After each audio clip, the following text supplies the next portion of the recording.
Hey guys, this is Dahlia, and for those of you who already know me, say hello so I can see your faces. And if we don't know each other yet, what I do is I help professionals to land international careers so that they can be on the missions that they want, so they can do the job that they want to do, the work that they want to do, and really deliver their mission to the world. So the people I work with are people who want to go further, faster, who really want to be making a contribution, not just working to make ends meet kind of thing. They really want to go out there and be doing something special and spectacular and loving their lives and opening opportunities for themselves. So that's the work that we do together. I have an 8-week program where they follow a process which really allows them to open up those opportunities and start having those opportunities come their way so that they get out of this, needing experience to get experience, running after jobs instead of having jobs run after them. And that is how, working closely together, they're able to land some amazing jobs all over the world, or amazing clients all over the world. And so this is what we are all about. And I'm hopping on here today to talk to you guys about surviving versus thriving. And we really need to talk about this because I have been talking to many of you, and a lot of people are stuck in survival mode, and I mean a lot of people. So I wanted to explain this to you and just explain the way human beings function and then what that has to do with your career. Because I think a lot of you guys are kind of aware of this on a surface level, but you're not sure how to think about it in the context of your own careers, your own lives, to really figure out your next steps.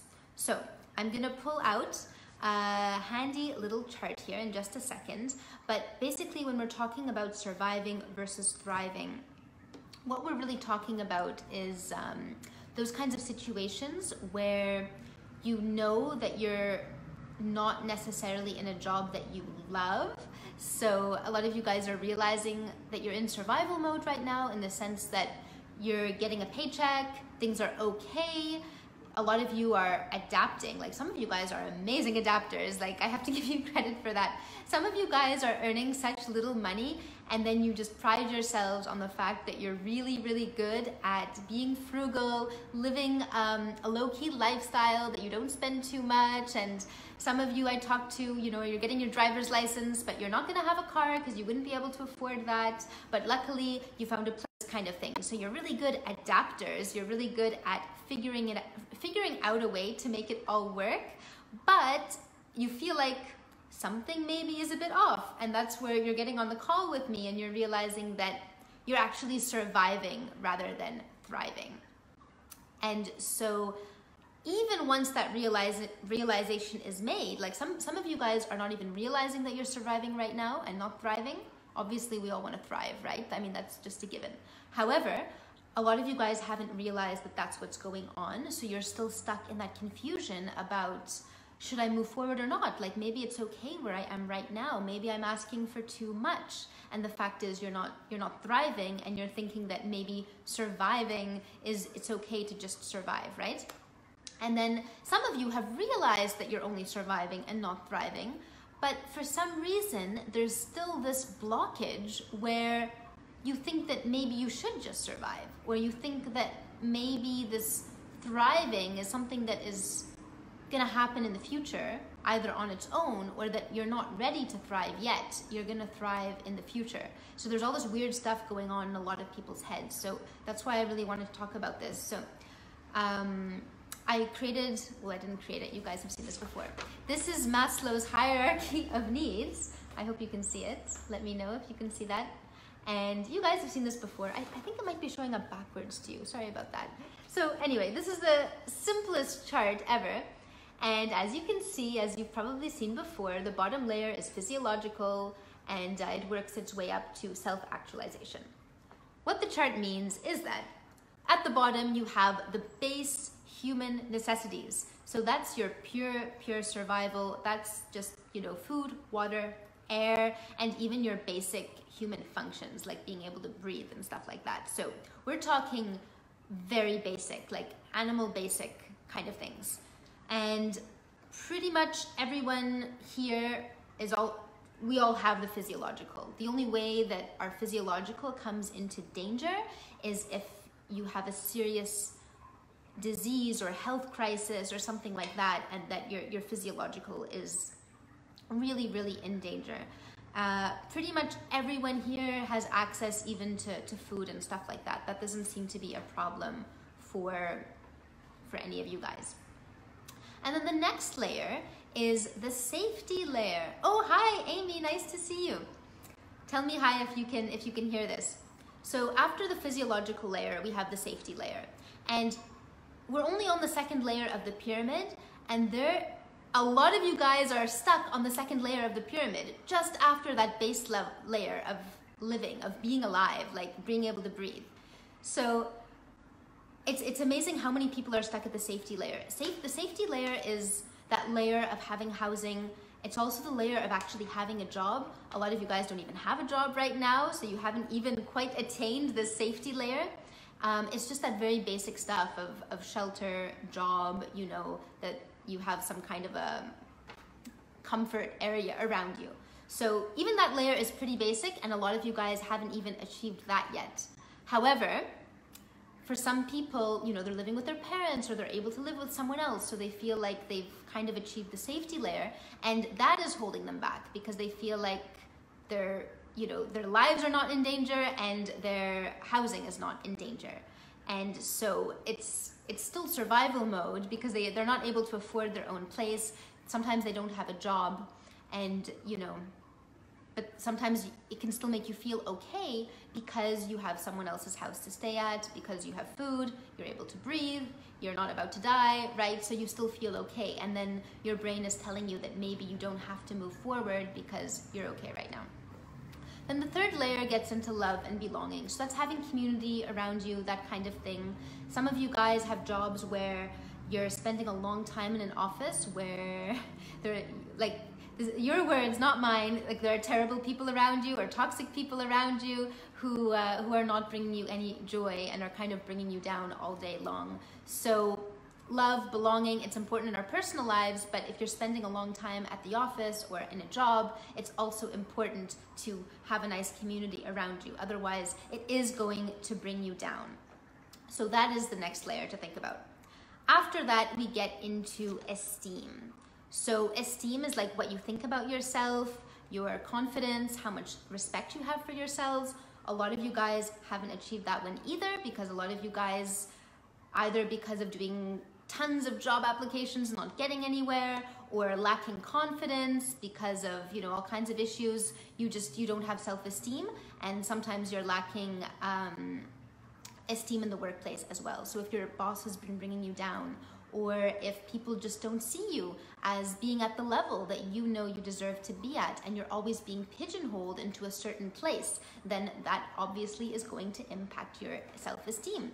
And so that's why people also at the beginning of their job hunt or at the beginning of a new role, their confidence is usually at a higher level. And then as time goes on, as they're sending out those applications and nothing is happening, their confidence really falls. And the same thing if you're in a job role that you don't like, or that they're not treating you as well as you would like. In the beginning, it's gonna seem okay. And then as time goes on, that level of confidence is gonna go lower and lower and lower. And the more time you take to fix that situation, the more difficult it's going to get. So just a warning, if you guys are in a situation where your confidence is being undermined, that only gets worse. So you wanna do something about that now, because the longer you wait to fix those issues that are creating the confidence issues, the harder it's gonna get later on.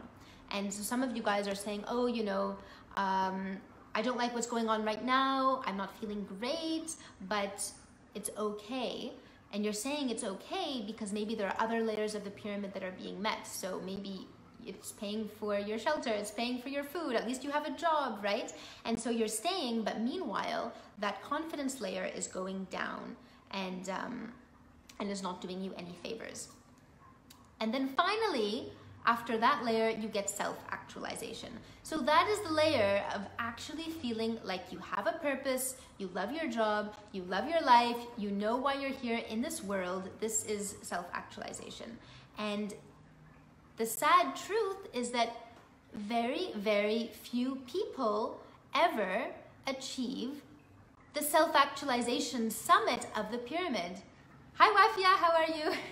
I'm just seeing your faces as you come on. It's so nice to see you guys. So very, very few people ever achieve the self-actualization part of the pyramid. And one of the main reasons they don't achieve it is because they don't decide to achieve it, right? They allow being towards the bottom of the pyramid, being on those other layers, they allow surviving to be okay. So they convince themselves, or they let other people convince them that it's okay to just survive. Like, why would you go for something more? You have a job, you're okay, you're alive, right? And there are all kinds of arguments people will give you for why you should just stay where you are. Lots and lots of arguments, like, oh, actually your salary is pretty okay for your level, for your age, or, you know, there are other people who make even less than you, or there are other people who are even more unhappy than you are in your job. I remember when I was younger and trying to figure out what I wanted to do, and, you know, I was still feeling all motivated. I remember someone else who was much older than me and had been working for much longer told me, well, you know, all work is not fun. I mean, there is no fun work.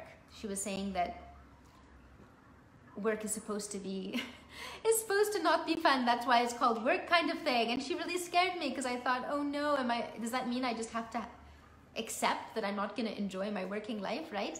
And so these ideas are out there everywhere, and people are always going to try to keep you safe at the level that you're at, as though you're going to be giving up your food, your shelter, and whatever else you have right now at the level that you're at in order to self-actualize.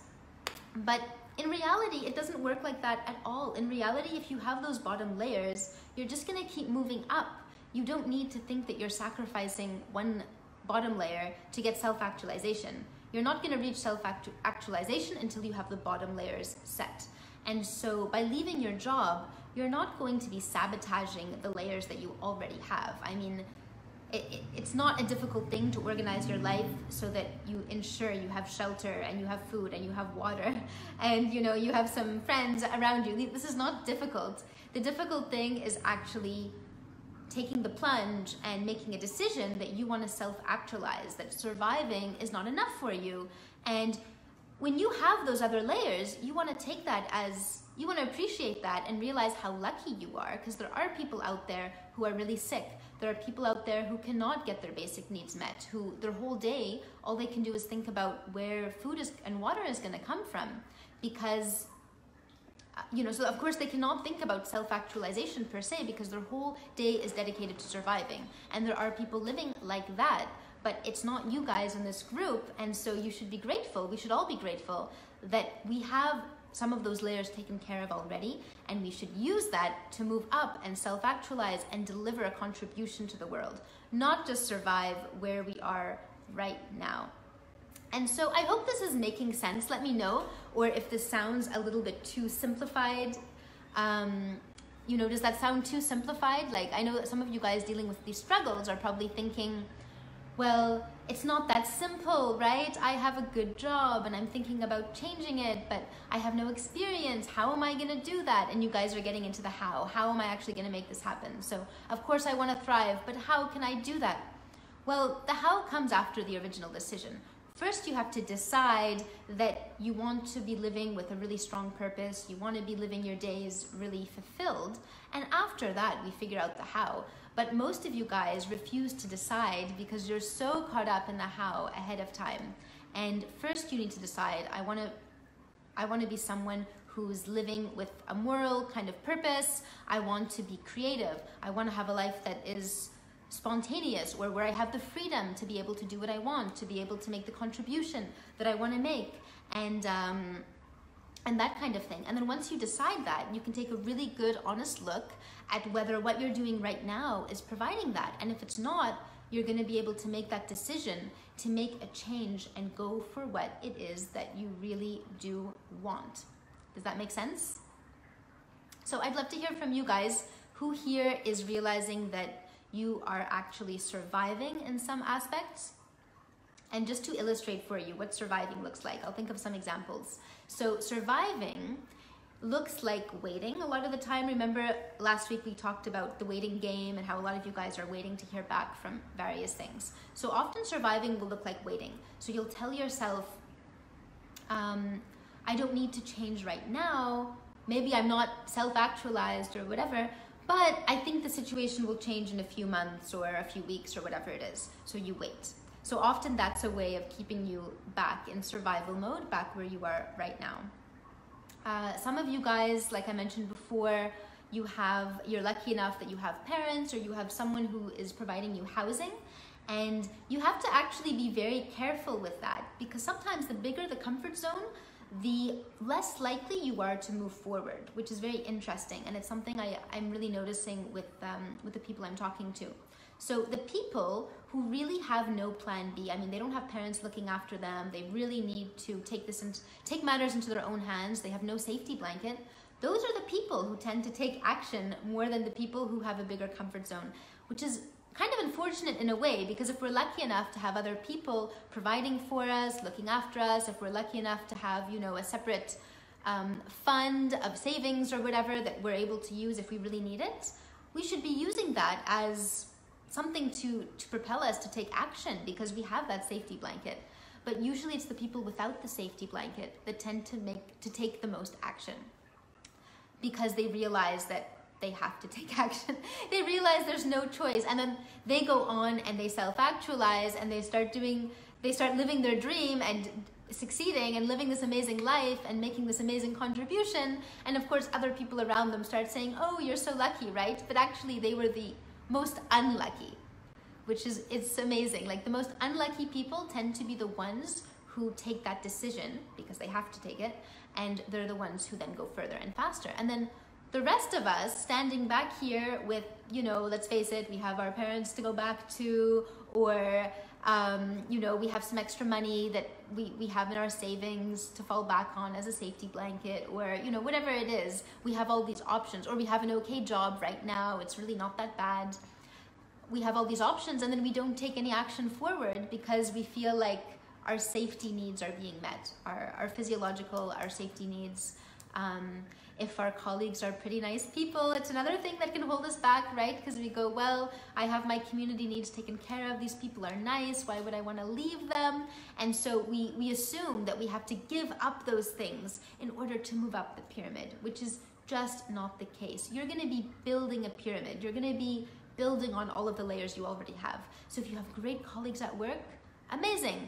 We'll make sure that, you know, the next position or the next project you get into, you have great colleagues as well, or great people around you as well. Maybe even more inspiring and more motivating than the past ones, right? You shouldn't assume that you're gonna have to give up something in order to gain something else. So I'd like to leave you guys with the question, are you self-actualizing right now? So are you living a life where you are, just to illustrate what self-actualization looks like, because I know a lot of you guys don't actually know what that looks like. It means when you get up in the morning, you're excited about all the stuff you have to do that day because you really feel like you're doing something that matters, you're making a contribution. It means that you have freedom to design your own life. So if you have a trip in mind or something you want to do in your life, you know you can do it. It's just a matter of picking when and where, kind of thing. You don't need to be, oh, one day I would love to take a holiday to this place, but you know, who knows when that will happen. You're not one of those people who comes to me asking me, oh, how can you go to those places, right? You're someone who says, oh yeah, I'm gonna go there and here's when I'm gonna go. So you have freedom to design your life. You can design where you wanna live. You can design where you wanna go, who you want to hang out with. And it just looks like excitement, day-to-day excitement about being alive, about living, about who are you gonna impact today, who are you going to talk to today, and then to have a very positive looking future. So to be able to look into the future and know that the sky is the limit, you're gonna be as creative as you want. Anytime you wanna change, you're gonna be able to change. And it's also important to note that it's possible that you can attain this in your career. So you can attain self-actualization, but self-actualization is not an end point. It's more like the beginning. So that is what I do with people in my program. It's like we go through this. Yes, you get a job, but it's not about getting a job. It's about reaching the state of self-actualization where you have the whole future ahead of you and you're going to be able to get any opportunity that you want. I remember I talked to someone who had literally the dream job.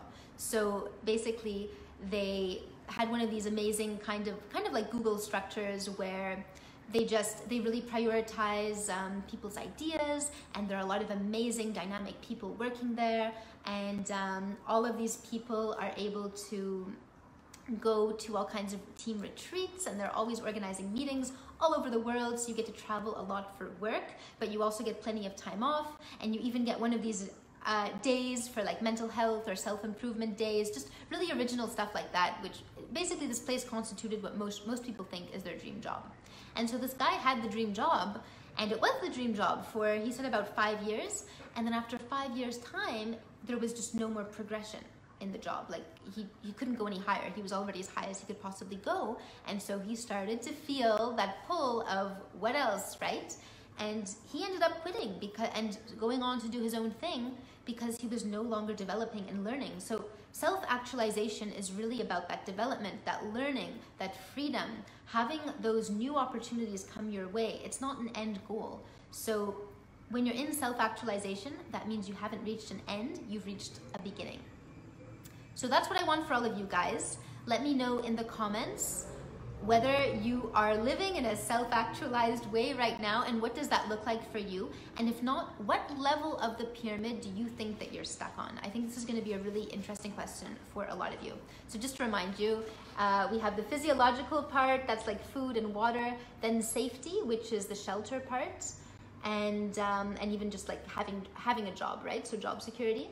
And then we have the love, belonging, so that's your community, then esteem, so your confidence, and then finally self-actualization. So I would love to know from you guys, which layer do you think you're on right now, and what does that look like for you in your life? And if you guys want to join our group of ambitious professionals who are self-actualizing, who are really moving up this pyramid so that they can get to self-actualization, so that then they can start building that next part of their career where they have a purpose and they're on mission and they're earning what they want to earn and all of that kind of great stuff, then send me a message and we'll see about booking you a career roadmap session to see if you're a good fit to actually enter the program. So lovely talking to all of you guys as always, and I'm really looking forward to your comments. Please let me know in the comments what layer of the pyramid you're on. I think it's going to be a really good self-reflection exercise for you, and also it's going to be really great to see your participation for other people, because they're going to be able to see what level everyone else is on, and I think it's going to be a really interesting conversation to see which pieces we still need to work on.